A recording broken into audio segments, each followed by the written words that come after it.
Bismillah ar-Rahman ar-Rahim, alhamdulillah, wa salatu wa salam ala nabiyyina Muhammad wa ala alihi wa sahbihi wa sallam. Amma ba'da, habita fillah, assalamu alaikum rahmatullahi wa barakatuh. Habita fillah is very important for us as Muslims to be able to control our tongue, meaning watch what we say, think out, be thoughtful before you speak. It's reported that a man saw Ibn Abbas radiyallahu ta'ala anhuma holding the tip of his tongue, saying, "Woe to you! Say what is good, and you will reap gain, and be silent from speaking evil, and you will be safe." The man asked him, "O Ibn Abbas, what is the matter that I see you holding the tip of your tongue, saying such and such?" He replied, "It has reached me that the servant of Allah will not be as angry at anything on the day of resurrection as he will be at his tongue." And this is collected by Imam Ahmed in his book Az-Zuhd. Ahabata fillah, it shows us how important it is to safeguard our tongue, our speech. Think before we say, think before we act. And that is a first step, because usually people, when they become severely angered, they begin illustrating their anger on their tongue, and then they begin to act. So, for example, the one who has problem controlling his or her anger, that they may scream, they may yell at people, they may become very, severe in their speech, and then they move on to using their physical, kicking things, throwing things, hitting other people, harming people.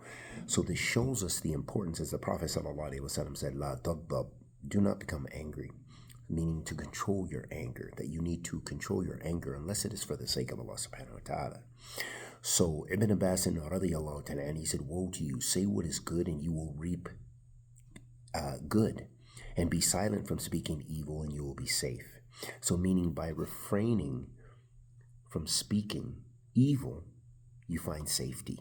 You don't fall into other problems that speech that you cannot take back will get you into. And also, if you say only good and you try to put a good spin on things to the best of your ability, you will only gain from that. You only gain good. And that is really something we have to appreciate from the manhaj of the Salaf, from the methodology of the Salaf of this ummah. Because this isn't just a one-off athar. This is not just one narration. There are so many narrations of the Salaf talking about refraining from speaking evil and controlling your tongue. And how many ahadith Rasulullah sallallahu alayhi wasallam illustrate this for us? For example, the Prophet sallallahu alayhi wasallam said, when he was asked, "Su'ila Nabi sallallahu alayhi wasallam an akthari ma yudkhal an-nas al-jannah," the Prophet sallallahu alayhi wasallam was asked about the thing that brings the people in the paradise the most. He said, "Taqullah wa husnu khulq," fearing Allah and having good conduct.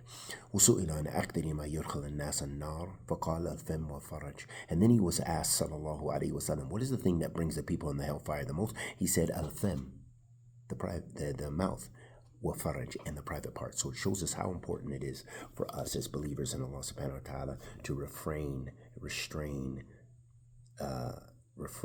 from speaking evil, restrain our tongues, and speak only good to the best of our ability. Wa sallallahu wa sallam ala nabiyyina Muhammad.